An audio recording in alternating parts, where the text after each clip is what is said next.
ये video evolution का third part होने वाला था, लेकिन अब हम स्टार्ट करने जा रहे हैं प्लांट फिजियोलॉजी और हम इवोल्यूशन को भी कंटिन्यू रखेंगे। तो इवोल्यूशन की वीडियोस कुछ टाइम बाद हम जरूर उसमें डिस्कशन करेंगे आगे के टॉपिक्स। तो अब हम स्टार्ट करने जा रहे हैं प्लांट फिजियोलॉजी और उसमें जो डिफिकल्ट टॉपिक्स हैं जिन्हें समझने में और जिनके इंपॉर्टेंट पॉइंट्स को समझने में हमें दिक्कत आती है, जैसे फोटोसिंथेसिस, रेस्पिरेशन और थोड़ा बहुत प्लांट ग्रोथ एंड रेगुलेटर्स। तो हम इन तीनों चैप्टर्स को वन बाय वन कवर करेंगे। तो हम सबसे पहले कवर कर रहे हैं फोटोसिंथेसिस, और फोटोसिंथेसिस में मोस्ट इम्पॉर्टेंट जो हमारा मेन फोकस होगा वो लाइट रिएक्शन पे और इन सब टॉपिक्स पे होगा। तो मेक श्योर आप कंप्लीट वीडियो देखें और इसके आगे आने वाले पार्ट्स भी देखें, जिससे कि आप सारे इंपॉर्टेंट पॉइंट्स और एनसीईआरटी को कम्प्लीटली अगर आप पढ़ चुके हैं तो रिवाइज कर पाएं, और अगर आप इंपॉर्टेंट पॉइंट्स के लिए हैं तो आप जरूर पूरा वीडियो देखिए, जिससे आपको सारे एक्स्ट्रा पॉइंट्स मिले और आप इजीली इस चैप्टर को समझ सकते हैं। तो चलिए हम स्टार्ट करते हैं वन बाय वन। तो चलिए इंट्रोडक्शन से स्टार्ट करते हैं। तो सबसे पहले हम देखेंगे उन साइंटिस्ट के बारे में जिन्होंने हमें फोटोसिंथेसिस के बारे में सीक्वेंस बाय सीक्वेंस जानने में हेल्प की। तो सबसे पहले हैं जोसेफ प्रिस्ले। इन्होंने बताया कि फोटोसिंथेसिस के लिए एयर का होना बहुत मोस्ट इंपॉर्टेंट है, नेसेसरी है, क्योंकि इन्होंने एक बेल जार एक्सपेरिमेंट किया था जिसमें इन्होंने एक रैट, एक प्लांट और एक कैंडल को लेकर एक्सपेरिमेंट किया था। तो वो काफी सिंपल एक्सपेरिमेंट है। बेसिकली इन्होंने देखा कि plant restore to the air whatever breathing animals and burning candles remove. मतलब जो वो रैट रेस्पायर कर रहा था और जो प्लांट जो था वो उसका कंबशन हो रहा था, तो उसके लिए जिस भी चीज की रिक्वायरमेंट थी वो प्लांट्स जो थे वो एटमॉस्फेयर में उस एनवायरनमेंट में रिस्टोर कर रहे थे। तो हमें पता है कि वो ऑक्सीजन ही थी। तो इन्होंने बस इतना बताया कि फोटोसिंथेसिस के लिए एयर का होना जरूरी है। फिर आए जैन आइगनहाउस। तो इन्होंने बताया कि सनलाइट और ऑक्सीजन जो है वो इंपॉर्टेंट है। मतलब सनलाइट की इंपॉर्टेंस बताई इन्होंने कि ये नेसेसरी है फोटोसिंथेसिस के लिए। और बाद में इन्होंने ही बताया कि इन्होंने क्या किया था, एक एक्वेटिक प्लांट लेके, एक्वेटिक एल्गी लेके एक्सपेरिमेंट किया था और इन्हें ऑक्सीजन के बबल्स मिले थे। तो इसीलिए इन्होंने ये भी बताया कि सनलाइट जरूरी होती है और ऑक्सीजन भी जरूरी होती है। ऑक्सीजन इवॉल्व होती है ड्यूरिंग फोटोसिंथेसिस। फिर है नेक्स्ट जूलियस वॉन सैक्स। इन्होंने बताया कि जब भी प्लांट फोटोसिंथेसिस करते हैं तो वो एक फूड का प्रोडक्शन करते हैं जो कि ग्लूकोज का प्रोडक्शन करते हैं, जो कि स्टोर हो जाता है। और जो फोटोसिंथेसिस हो रही है, जो कि प्रोसेस हो रही है, वो एक स्पेशल ग्रीन सब्सटेंस के थ्रू हो रही है, उस पिगमेंट के थ्रू हो रही है। बेसिकली वो क्लोरोफिल की बात कर रहे थे, जिसका हमें बाद में पता चला। और वो कह रहे थे कि वो ग्रीन सब्सटेंस जो है स्पेशल, वो स्पेशल बॉडीज के अंदर स्टोर है, स्पेशल बॉडीज के अंदर प्रेजेंट है, जिन्हें हम बाद में क्लोरोप्लास्ट कहते हैं, फिर आए टी.डब्ल्यू. एंगलमैन। इन्होंने क्लेडोफोरा एल्गी पे एक्सपेरिमेंट किया। इन्होंने डिफरेंट पूरे एक कंप्लीट विजिबल स्पेक्ट्रम डाला और देखा कि मैक्सिमम फोटोसिंथेसिस कहाँ हो रही है। तो इन्होंने सबसे पहले फोटोसिंथेसिस के एक्शन स्पेक्ट्रम के बारे में बताया। फिर आते हैं कॉर्नेलियस वान नील। इन्होंने बताया कि जो ऑक्सीजन इवॉल्व होती है ड्यूरिंग फोटोसिंथेसिस, वो वाटर से आती है, ना कि कार्बन डाइऑक्साइड से। और इसे प्रूव किया रूबेन एंड कामेन ने। तो ये इंपॉर्टेंट है कि रूबेन एंड कामेन ने इसको प्रूव किया कि ऑक्सीजन जो है वो वाटर से इवॉल्व हुई है, ना कि कार्बन डाइऑक्साइड से। चलिए अब हम पिगमेंट्स को देखते हैं। तो पिगमेंट्स में बेसिकली इस चैप्टर में हमें नेसेसरी और एसेसरी पिगमेंट्स हैं। तो नेसेसरी में क्लोरोफिल पिगमेंट इंपॉर्टेंट है, क्लोरोफिल पिगमेंट ही आती है नेसेसरी पिगमेंट में। तो हम इसका टेडपोल लाइन स्ट्रक्चर जो कि इंपॉर्टेंट है वो पढ़ते हैं। तो टेडपोल लाइन स्ट्रक्चर कुछ इस तरह दिखता है, जिसमें पॉरीफायरिन रिंग है जो कि हाइड्रोफिलिक है और फाइटोल टेल है जो कि हाइड्रोफोबिक है। और बेसिकली ये ऐसा इसलिए क्योंकि यहाँ पे इनऑर्गेनिक आयन वाला पार्ट है और यहाँ पे ऑर्गेनिक पार्ट है, कार्बन की लॉन्ग चेन है।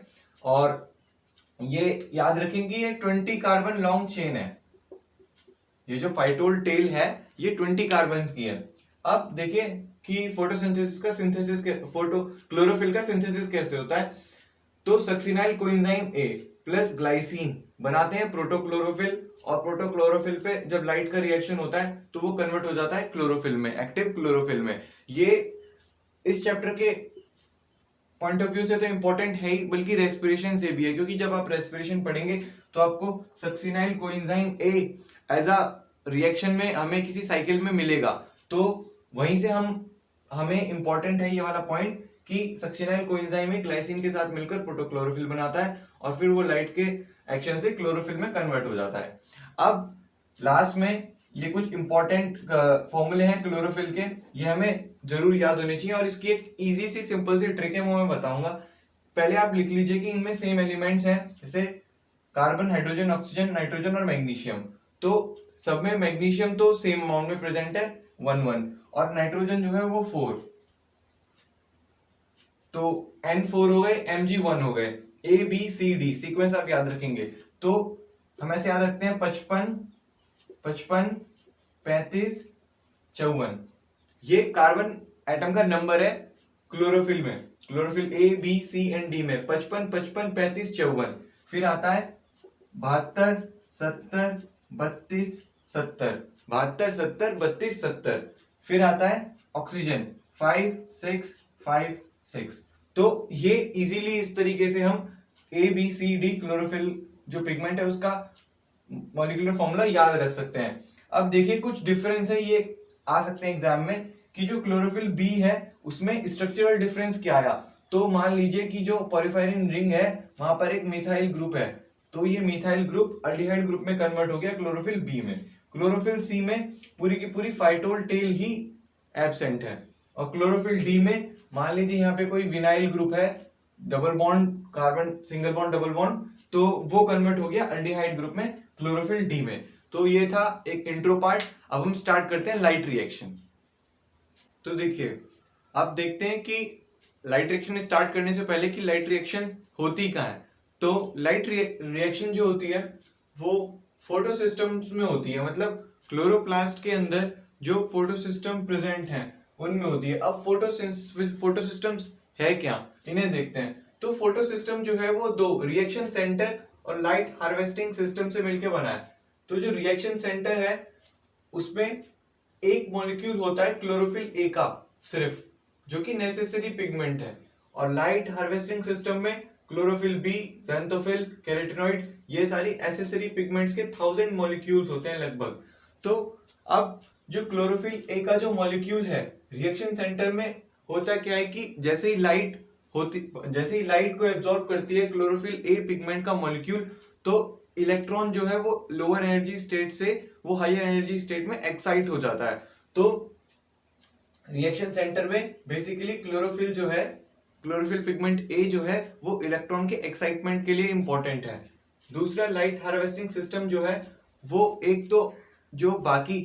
एक बात है कि ये जो रिएक्शन सेंटर होगा वो एक पर्टिकुलर वेवलेंथ की लाइट को ही एब्जॉर्ब करेगा, और जो एसेसरी पिगमेंट्स होती हैं ये क्या करती हैं कि बाकी सारी टाइप की वेवलेंथ को, जो उससे ज्यादा वेवलेंथ की होती हैं, उनसे क्लोरोफिल का रिएक्शन सेंटर का प्रोटेक्शन करती हैं, जिससे कि उसका फोटो ऑक्सीडेशन ना हो जाए, मतलब हाई एनर्जी की वजह से जो पिगमेंट है वो खराब ना हो जाए।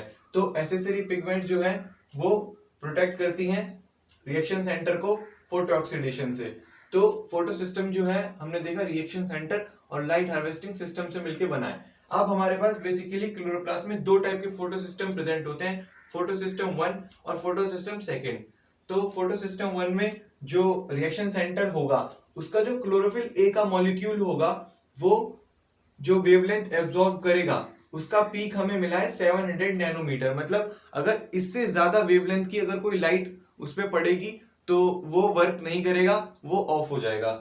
और अगर फोटो सिस्टम 2 में 680 नैनोमीटर से ज्यादा की लाइट पड़ी, वेवलेंथ से ज्यादा की लाइट पड़ी, तो वो शट डाउन हो जाएगा। और इनके अपने अपने लाइट हार्वेस्टिंग कॉम्प्लेक्स 1 और कॉम्प्लेक्स 2 जिसमें कि ये एसेसरी पिगमेंट प्रेजेंट है। अब आप ये सोच रहे होंगे कि क्लोरोफिल ए, हमें पता कैसे चला कि क्लोरोफिल ए जो है वो मेजर पिगमेंट है, नेसेसरी पिगमेंट है और ये रिएक्शन सेंटर बनाएगा। तो है ऐसा कि हमने यहाँ पे विजिबल स्पेक्ट्रम देखा कि जो लगभग 350 नैनोमीटर से जो एकदम आप कह लीजिए 700 नैनोमीटर के आसपास का हमने पूरा स्पेक्ट्रम लिया, और फिर हमने देखा कि यहाँ पे हमने देख लिया कि रेट ऑफ फोटोसिंथेसिस क्या है। तो हमें कुछ इस तरह का ग्राफ देखने को मिला जो फोटोसिंथेसिस का हमें ग्राफ मिला, हमने पूरे विजिबल स्पेक्ट्रम में देखा कि किस लाइट में, किस वेवलेंथ की लाइट में कितनी ज्यादा फोटोसिंथेसिस हो रही है। और आपको याद होगा कि यही है फोटोसिंथेसिस का एक्शन स्पेक्ट्रम जो कि एंगलमैन ने दिया था क्लेडोफोरा पे एक्सपेरिमेंट करते वक्त। तो ये था फोटोसिंथेसिस के रेट का। और फिर हमने देखा कि डिफरेंट डिफरेंट पिगमेंट का एब्जॉर्प्शन का क्या ग्राफ है, मतलब कि वो किस लाइट की वेवलेंथ को, किस वेवलेंथ की लाइट को मैक्सिमम एब्जॉर्ब कर रहे हैं। तो हमने देखा कि जो क्लोरोफिल ए है उसका भी ग्राफ कुछ ऐसा ही था, सिमिलर था। तो ये रहा क्लोरोफिल ए का ग्राफ। तो इसीलिए हमने यहां से पता लगाया कि क्लोरोफिल ए जो है वही नेसेसरी और मेजर पिगमेंट है फोटोसिंथेसिस में। तो ये थी बात फोटोसिस्टम की। अब एक इंपॉर्टेंट बात है कि जो क्लोरोफिल और कैरोटीनॉइड पिगमेंट है वो ऑर्गेनिक सोल्यूबल है और फाइकोबिलिन जो है वो वाटर सोल्यूबल पिगमेंट है। ये इंपॉर्टेंट है, क्वेश्चन आ जाता है कभी कभी। अब एक बात और कि आप कह रहे होगे कि जो फोटोसिस्टम 1 और फोटोसिस्टम 2 है ये क्लोरोप्लास्ट में है, लेकिन ये क्लोरोप्लास्ट में एग्जैक्टली है कहाँ? तो अब देखिए, मान लीजिए कि ये क्लोरोप्लास्ट का ये क्लोरोप्लास्ट हो गया डबल मेम्ब्रेन, ये इसका क्रॉस सेक्शन में बना रहा हूं। अब मैं इसमें बनाता हूं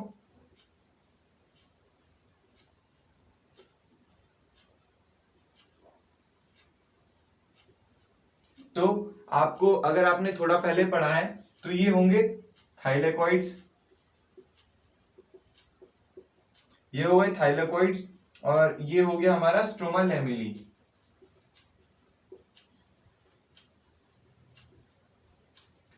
वो थैलेकोइड जो कि 2 ग्रेना, अब थैलेकोइड के ग्रुप को क्या बोलते हैं हम? ग्रेना। तो 2 ग्रेना को जोड़ता है स्ट्रोमा लैमेली, और ये जो डिस्क लाइक स्ट्रक्चर है ये हो गए थाइलेकोइड्स।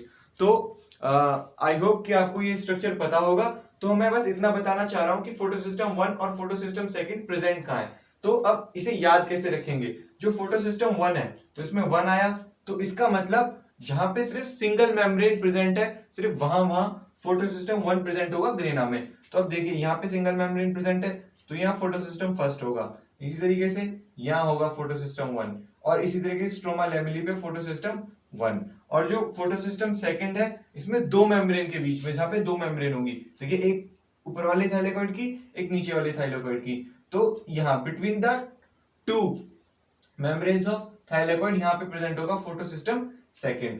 तो ये हम याद रखेंगे कि इंपॉर्टेंट है कि फोटोसिस्टम 1 का प्रेजेंट होता है और फोटोसिस्टम 2 का प्रेजेंट होता है, और स्ट्रोमा लैमेली पे क्या प्रेजेंट होता है? फोटोसिस्टम 1। और यहां से आप ये भी देखिए कि जो लाइट रिएक्शन हो रही है ग्रेना में हो रही है। हम ऐसा क्यों कहते हैं? क्योंकि थाइलेकोइड की मेम्ब्रेन पे ये रिएक्शन हो रही है, इसलिए जो लाइट रिएक्शन है वो ग्रेना में होगी, थाइलेकोइड में होगी, और जो डार्क रिएक्शन है वो कहां होगी? स्ट्रोमा में,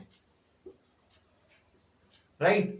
तो अब देखिए एक और इंपॉर्टेंट टॉपिक है red drop and immersion effect. तो इमर्सन जो साइंटिस्ट थे उन्होंने क्लोरेला एल्गी पे कुछ एक्सपेरिमेंट किए, उन्होंने डिफरेंट डिफरेंट वेवलेंथ डाल के देखी। तो जब उन्होंने 680 नैनोमीटर से ऊपर की वेवलेंथ यूज की, ओनली मोनोक्रोमेटिक लाइट, मतलब उसके अलावा कोई और वेवलेंथ की लाइट नहीं डाली प्लांट पे, क्लोरेला एल्गी पे, तो उन्होंने देखा कि जो कि रेड कलर की थी 680 नैनोमीटर से ऊपर, तो उन्होंने देखा कि यील्ड जो है, जो फूड का प्रोडक्शन है वो सडनली ड्रॉप हो गया, एकदम कम हो गया। तो उन्होंने इसको नाम दिया रेड ड्रॉप, मतलब रेड वेवलेंथ की मोनोक्रोमेटिक लाइट देने से जो यील्ड में ड्रॉप आया सडनली, उसको उन्होंने नाम दिया रेड ड्रॉप इफेक्ट। फिर उन्होंने दूसरा क्या किया, उन्होंने 680 नैनोमीटर से ऊपर वाली वेवलेंथ की लाइट ली और 680 नैनोमीटर से कम वेवलेंथ की लाइट ली, मतलब मिक्स्ड लाइट ली। अब वो मोनोक्रोमेटिक नहीं थी तो यील्ड फिर से बढ़ गया। तो ये इसे उन्होंने बोला immersion enhancement effect, immersion enhancement effect. तो ये दोनों इफेक्ट इंपॉर्टेंट है। अब इनसे कंक्लूजन क्या निकला? इससे कंक्लूजन ये निकला कि जब उन्होंने 680 नैनोमीटर से ज्यादा वेवलेंथ की लाइट यूज की तो सिर्फ फोटोसिस्टम फर्स्ट काम कर रहा था, क्योंकि उसका पीक जो है वो 700 नैनोमीटर है, तो फोटोसिस्टम 1 वर्क कर रहा था सिर्फ ओनली। और जो जब उन्होंने मिक्स लाइट दी तो फोटोसिस्टम 1 भी प्लस फोटोसिस्टम 2 भी, क्योंकि इसका पीक तो 680 नैनोमीटर पे है, तो इसीलिए जो यील्ड था वो बढ़ गया। तो इससे हमें ये भी पता चला कि जो फोटोसिस्टम 1 है, मतलब एक अकेला फोटोसिस्टम हायर वेवलेंथ पे काम कर रहा है और लोअर वेवलेंथ पे दोनों फोटोसिस्टम काम कर रहे हैं। तो चलिए अब देखते हैं साइक्लिक और non cyclic pathway, non cyclic और साइक्लिक पाथवेज को। चलिए अब देखते हैं लाइट रिएक्शन। तो लाइट रिएक्शन को हम हिल रिएक्शन भी कह सकते हैं, जेड स्कीम भी कह सकते हैं और फोटोफॉस्फोराइलेशन या फिर इलेक्ट्रॉन ट्रांसपोर्ट भी बोल सकते हैं। अब हिल रिएक्शन क्यों बोलते हैं? क्योंकि जो साइंटिस्ट थे रॉबर्ट हिल, सबसे पहले इन्होंने ही isolated chloroplast of Stellaria media plant, जो ये प्लांट है इसके आइसोलेटेड क्लोरोप्लास्ट में ये बताया था कि जो लाइट की प्रेजेंस में वाटर जो है वो ऑक्सीजन और हाइड्रोजन में स्प्लिट हो जाएगा, जिससे कि इलेक्ट्रॉन रिलीज होंगे और उन्हीं इलेक्ट्रॉन और हाइड्रोजन को यूज करके जो NADP है वो NADPH2 में कन्वर्ट होगा। इट मींस कि रिड्यूसिंग पावर बनेगी, क्योंकि जब फोटोसिंथेसिस का डार्क रिएक्शन वाला बायोसिंथेटिक फेज आएगा उसमें हमें इन रिड्यूसिंग पावर्स की जरूरत होगी NADPH2 या फिर ATP की, जिससे कि हम CO2 को रिड्यूस कर पाए ग्लूकोज में। तो इन्होंने ये बताया, तो इसलिए हिल रिएक्शन।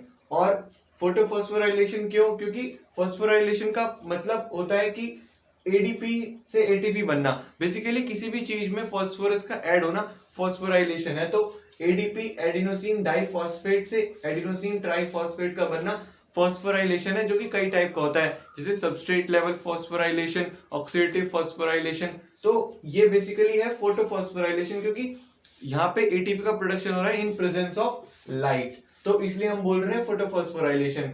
और जेड स्कीम हमने इसलिए बोला क्योंकि जब हम इलेक्ट्रॉन का ट्रांसपोर्ट देखेंगे, अभी हम देखेंगे आगे कि कैसे इलेक्ट्रॉन का ट्रांसपोर्ट होगा डिफरेंट इलेक्ट्रॉन कैरियर्स के थ्रू, तो जो स्कीम बनेगी, सीक्वेंस बनेगा। अगर हम उनको जो जितने भी इलेक्ट्रॉन कैरियर्स हैं उनको रिडक्शन ऑक्सीडेशन रिडक्शन के स्केल पर प्लेस करें तो वो एक जेड स्कीम, जेड शेप का फॉर्मेशन करेंगे, इसलिए हम उन्हें जेड स्कीम बोल रहे हैं। और जो इलेक्ट्रॉन का ट्रांसफर होगा वो डाउन द रिडक्शन पोटेंशियल होगा, क्योंकि मतलब कहने का मतलब ये है कि जो इलेक्ट्रॉन जो ट्रांसफर होगा वो हाई रिडक्शन पोटेंशियल से लो रिडक्शन पोटेंशियल की तरफ ट्रांसफर होगा। तो चलिए अब देखते हैं साइक्लिक और नॉन साइक्लिक फोटोफॉस्फोराइलेशन। चलिए अब ध्यान से देखिएगा, साइक्लिक ETS और नॉन साइक्लिक ETS में, तो ये मोस्ट इंपॉर्टेंट पार्ट होगा जहां से मैक्सिमम क्वेश्चन आने की पॉसिबिलिटी होगी। तो अब देखिए, साइक्लिक ETS में फोटोसिस्टम 1 इन्वॉल्व होगा ओनली, और नॉन साइक्लिक ETS में दोनों फोटोसिस्टम इन्वॉल्व होंगे। साइक्लिक में सिर्फ ATP सिंथेसिस होगा और नॉन साइक्लिक में NADPH2 और ATP दोनों का सिंथेसिस होगा। साइक्लिक जो है वो एरोबिक कंडीशन में होगा और पुअर अवेलेबिलिटी ऑफ CO2, और जो नॉन साइक्लिक है वो ऑप्टिमम लाइट कंडीशन और good availability of CO2। Next, photolysis don't occur. Cyclic ETS में फोटोलाइसिस नहीं होगा, मतलब वाटर का ब्रेकडाउन नहीं होगा इन प्रेजेंस ऑफ लाइट। और जो नॉन साइक्लिक है उसमें फोटोलाइसिस ऑफ वाटर होगा, तो O2 भी इवॉल्व होगी। और जो साइक्लिक ETS है वो स्ट्रोमा लैमेली में होगा। मैंने आपको पहले ही बताया था कि जहां सिंगल मेम्ब्रेन प्रेजेंट होगी वहां फोटोसिस्टम 1 प्रेजेंट होगा, और जहां दो मेम्ब्रेन होंगी वहां फोटोसिस्टम 2 प्रेजेंट होगा। तो अगर फोटोसिस्टम 1 ही इन्वॉल्व है साइक्लिक ETS में, तो ये स्ट्रोमा लैमेली में ही प्रेजेंट होगा। और नॉन साइक्लिक ETS जिसमें दोनों है तो ये होगा ग्रेना में, ग्रेनल थैलेकॉइड में, जहां पे फोटोसिस्टम 1 भी है और फोटोसिस्टम 2 भी है। अब देखिए, मान लीजिए ये फोटोसिस्टम 1 है, ये रिएक्शन सेंटर फोटोसिस्टम 1 है, क्लोरोफिल का मॉलिक्यूल है। तो जैसे ही लाइट इस पे इंसिडेंट हुई तो इलेक्ट्रॉन एक्साइट हुआ एक फेरेडॉक्सिन रिड्यूसिंग सिस्टम में, और फेरेडॉक्सिन रिड्यूसिंग सिस्टम जो है वो आयरन और सल्फर कंटेनिंग प्रोटीन कॉम्प्लेक्स है। तो ये रिड्यूस होगा, ये इलेक्ट्रॉन कैप्चर करेगा, उसके बाद ये इलेक्ट्रॉन ट्रांसफर करेगा फेरेडॉक्सिन को, और फिर फेरेडॉक्सिन ट्रांसफर करेगा प्लास्टोक्यूनॉन को, और प्लास्टोक्यूनॉन करेगा साइटोक्रोम B6F को। यहाँ इंपॉर्टेंट स्टेप इसमें यही है कि जो ATP का प्रोडक्शन हो रहा है वो कौन से स्टेप में हो रहा है। तो ATP का रिडक्शन हो रहा है, ATP का फॉर्मेशन हो रहा है प्लास्टोक्यूनॉन से साइटोक्रोम B6F के दौरान इलेक्ट्रॉन के ट्रांसफर में। तो ये आप याद रखेंगे। फिर साइटोक्रोम B6F प्लास्टोसाइनिन को इलेक्ट्रॉन ट्रांसफर कर देता है, और प्लास्टोसाइनिन फिर से फोटोसिस्टम को ही इलेक्ट्रॉन ट्रांसपोर्ट कर देता है। तो यहाँ पे आपने देखा कि इलेक्ट्रॉन जो है वो साइक्लिक पाथवे लेके कंप्लीट वापस से फोटोसिस्टम 1 के पास आ गया। इट मींस कि इसे आउटर किसी भी इलेक्ट्रॉन की जरूरत नहीं है और सिर्फ एटीपी का फॉर्मेशन हो रहा है। अब इसे इलेक्ट्रॉन की जरूरत नहीं है तो यहाँ पे वाटर के फोटोलाइसिस की भी इंपॉर्टेंस नहीं है, क्योंकि फोटोलाइसिस ऑफ वाटर इंपॉर्टेंस रखता है इलेक्ट्रॉन ट्रांसफर करने के लिए। तो हमने देखा कि जो साइक्लिक है उसमें इलेक्ट्रॉन घूम करके वापस से फोटोसिस्टम 1 के पास आ गया। अब देखिए नॉन साइक्लिक ईटीएस। अब नॉन साइक्लिक ईटीएस में हम स्टार्ट करेंगे फोटोसिस्टम सेकंड से। तो फोटोसिस्टम सेकंड जो था उस पे लाइट इंसिडेंट हुई और इलेक्ट्रॉन एक्साइट हुआ, और जो फर्स्ट इलेक्ट्रॉन कैरियर था वो था फेरियोफाइटिन। तो ये हमें याद रखना है कि साइक्लिक में फर्स्ट इलेक्ट्रॉन कैरियर कौन सा है और जो नॉन साइक्लिक है उसमें फर्स्ट इलेक्ट्रॉन कैरियर कौन सा है। तो फिर से वही प्लास्टोक्विनोन को इलेक्ट्रॉन ट्रांसफर हुआ और प्लास्टोक्विनोन से साइटोक्रोम B6F को इलेक्ट्रॉन ट्रांसफर होने के दौरान एटीपी का फॉर्मेशन हुआ। तो ये याद करना इजी हो गया कि दोनों में ही प्लास्टोक्विनोन से और से साइटोक्रोम B6F को जब इलेक्ट्रॉन ट्रांसफर किया जाएगा तो एटीपी का प्रोडक्शन होगा। अब देखिए साइटोक्रोम B6F से प्लास्टोसाइनिन के पास गया इलेक्ट्रॉन और उसके बाद फोटोसिस्टम 1, और फोटोसिस्टम 1 से इलेक्ट्रॉन फिर एक्साइट होके फेरेडॉक्सिन रिड्यूसिंग सिस्टम के पास गया जिसने फेरेडॉक्सिन को दिया इलेक्ट्रॉन। और यहाँ पे फेरेडॉक्सिन ने जो इलेक्ट्रॉन ट्रांसफर किया वो जो तो किया NADP प्लस को। तो यहाँ पर लास्ट इलेक्ट्रॉन कैरियर कौन सा हुआ, NADP। तो ये NADP जो होगा ये इलेक्ट्रॉन कैरी करेगा और स्ट्रोमा से, ये इंपॉर्टेंट है, मोस्ट इंपॉर्टेंट है, ये याद रखना कि क्लोरोप्लास्ट के स्ट्रोमा से H+ आयन प्रोटॉन्स लेगा, इलेक्ट्रॉन इसे फेरेडॉक्सिन से मिलेंगे और ये NADPH2 में कन्वर्ट हो जाएगा। और यहाँ पर एक एंजाइम जो है एंजाइम काम करेगा, वो एंजाइम काम करेगा ferredoxin NADP plus reductase. Ferredoxin NADP plus reductase enzyme यहाँ पे काम करेगा और NADP जो है NADPH2 में कन्वर्ट हो जाएगा। तो आपने देखा ATP भी बना और NADPH2 भी बना नॉन साइक्लिक ETS में। अब आप देखिए कि जो इलेक्ट्रॉन है वो घूम करके वापस से फोटोसिस्टम 1 के पास नहीं आया, वो NADP के पास चला गया। तो अब फोटोसिस्टम सेकंड को इलेक्ट्रॉन कैसे प्रोवाइड करेंगे, तो वो प्रोवाइड होंगे फोटोलिसिस की हेल्प से। तो वाटर जो है स्प्लिट करेगा प्रोटॉन में, ऑक्सीजन में और इलेक्ट्रॉन में, और ये इलेक्ट्रॉन चले जाएंगे फोटोसिस्टम सेकंड के पास। अब इंपॉर्टेंट बात ये है कि जो एक तो ये याद रखिए कि जो फोटोलाइसिस है, फोटोलाइसिस जो है वाटर की वो किससे रिलेटेड है, फोटोसिस्टम सेकंड से रिलेटेड है। और वो हो कहाँ रही है, ये हो रही है inner side of thylakoid membrane. जो क्लोरोप्लास्ट के अंदर थाइलाकॉइड प्रेजेंट है उनकी मेम्ब्रेन के इनर साइड पर फोटोलाइसिस हो रही है। तो जो एक बात आप ध्यान रखिए कि जो H+ जो यहाँ पे रिलीज हुए वो थाइलाकॉइड के ल्यूमन में रिलीज हुए। कहाँ रिलीज हुए, थाइलाकॉइड के ल्यूमन में। तो ये बात आप याद रखेंगे। और आप दूसरी बात क्या याद रखेंगे, जो NADP प्लस ने मैंने बताया कि जो प्रोटॉन लिए वो स्ट्रोमा से लिए, और ऐसा इसलिए हुआ क्योंकि जो ये NADP प्लस से NADPH2 का रिडक्शन हुआ है और जो ये एंजाइम प्रेजेंट है ये पूरा outer side of thylakoid membrane पे प्रेजेंट है। तो जो प्रोटॉन जो इसको जरूरत है वो इसने कहां से लिया, स्ट्रोमा से लिया।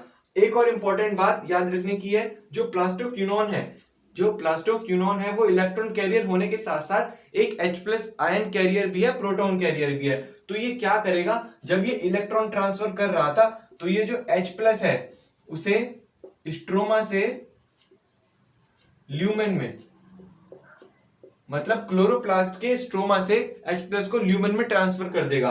तो ये 3 पॉइंट, नंबर 1, नंबर 2 और नंबर 3, ये तीनों पॉइंट बहुत इंपॉर्टेंट है, आप इन्हें याद रखेंगे। और इनकी फुल फॉर्म मैंने यहां लिख दी है, FD ferredoxin, PC plastocyanin, FRS ferredoxin reducing system. तो आप पूरा याद रखिए, साइक्लिक ETS में एक इन्वॉल्व है, नॉन साइक्लिक ETS में दोनों इन्वॉल्व है। साइक्लिक इसलिए क्योंकि इलेक्ट्रॉन घूम के वापस आ गया, नॉन साइक्लिक इसलिए क्योंकि इलेक्ट्रॉन घूम के वापस नहीं आ पाया।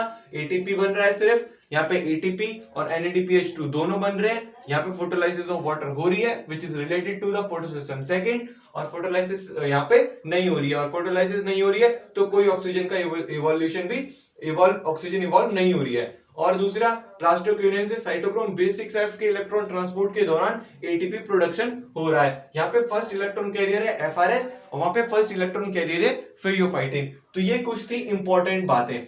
तो यहां से हमें लाइट रिएक्शन से बेनिफिट ये हुआ कि हमें एटीपी और NADPH2 मिल गए, मतलब हमें करेंसीज मिल गई, एनर्जी करेंसीज मिल गई, रिड्यूसिंग पावर्स मिल गई। अब हम इनकी हेल्प से डार्क रिएक्शन के दौरान CO2 को ग्लूकोज में कन्वर्ट करेंगे और प्लांट के लिए फूड का प्रोडक्शन होगा। तो उसे हम देखेंगे नेक्स्ट वीडियो में। तो thanks for watching the video. If you like the video please subscribe to my channel, like the video and share it